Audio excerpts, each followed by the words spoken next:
Hi, Iman. Hi, Hi, how are how are you? you? Good, thank you. How are you? I'm very well. Would you care to answer a couple of questions for Of course. BBF? Yeah, absolutely. So, Iman, tell us a little about your journey. What made you choose medicine, especially general practice, as your career? So, I always loved working with people and I had a great passion for science throughout school. So, I thought I'd combine the two. And medicine allows for me to work with people and, as well as sort of continuously be learning. General practice, in particular, because of the flexibility. So, it allows me to do lots of different things. I get to build lifelong relationships with patients, but I also get to do lots of things like I do family planning, so coil insertions, joint injections, minor operations, bit of aesthetic work, Botox, anti-wrinkle fillers, all of that. So I find that I can maintain those relationships, but also keep up to date with my procedural skills. Now, it's all about social media, and we'll have to bring up the Pakistani Bride aspect of Of course. things. What inspired you to start Pakistani Bride, and how do you balance it with your demanding career as a doctor? Yeah, I think difficult. So it's my creative outlet. During medical school, I struggled quite a bit because it is quite difficult and it can be really, really demanding and challenging. So this was sort of my getaway, what I would do in between studying. And over time, it's grown and it's become something that I really, really enjoy. So I've learned to manage my time and organize things, but it can be difficult at times. So our viewers would love to know which part do you find most rewarding, and what are the challenging aspects of being an NHS GP? Sure. So I would say the most rewarding part is probably those relationships that I talked about earlier, building those, seeing people through different stages of life. You get to see children from when they're 6 weeks old up until they're much, much older. So that's lovely. Being able to give back to the community is great. Where I work, there's a lot of South Asian population as well, so that's fantastic. Difficulty is probably the short appointments. They're about 10 minutes back to back, a lot of admin work, so it can be quite tough to balance that.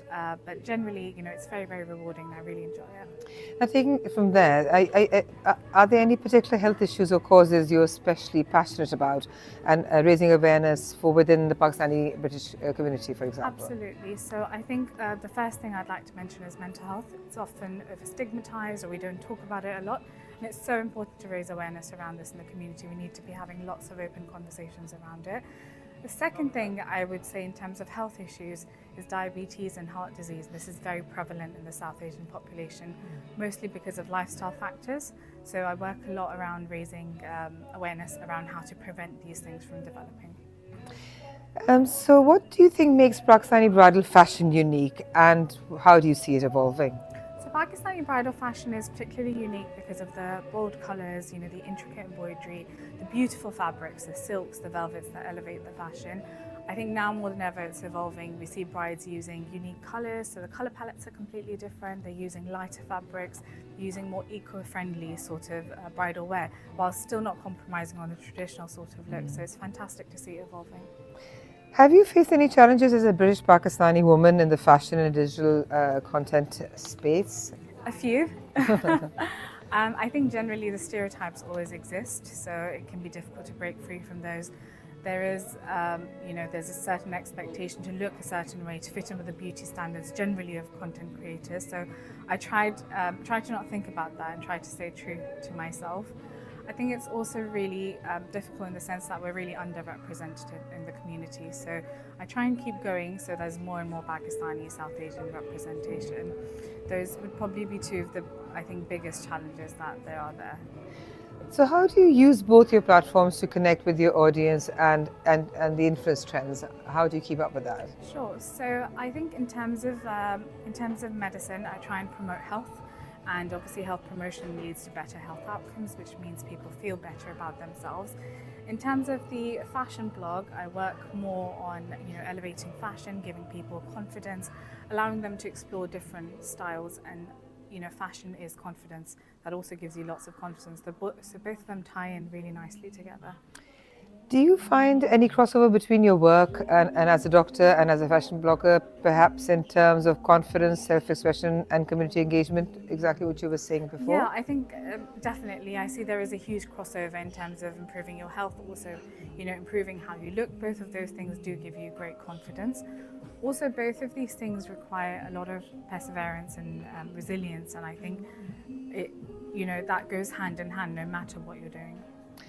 So, just tell our audience, how do you manage time between two different yet demanding roles?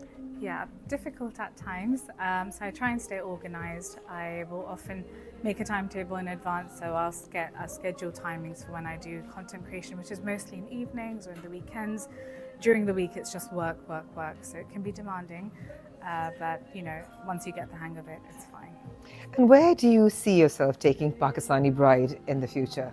So I'm hoping that it becomes the go-to space for South Asian, especially Pakistani fashion for brides to go to, and I'm hoping it grows.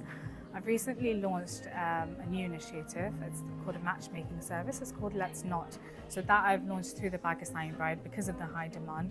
So I'm hoping to focus on that, expand, on that, and make sure people are able to find meaningful connections through it. Fantastic. So, finally, what advice would you give to young British Pakistanis who want to pursue unconventional career paths alongside traditional professions? I would say absolutely, go for it. There's nothing stopping you. Now more than ever, the world is evolving in such a way that you can do so many different things. We know people are working from home more and more. We know people are often combining traditional career paths with their creative side. So if it's the creative outlet, if that helps you, absolutely go for it. Well, thank you so much, Dr. Iman, for coming and talking to BPF, and we wish you the very best of luck with your future endeavors. Thank you so much for having me. Thank you.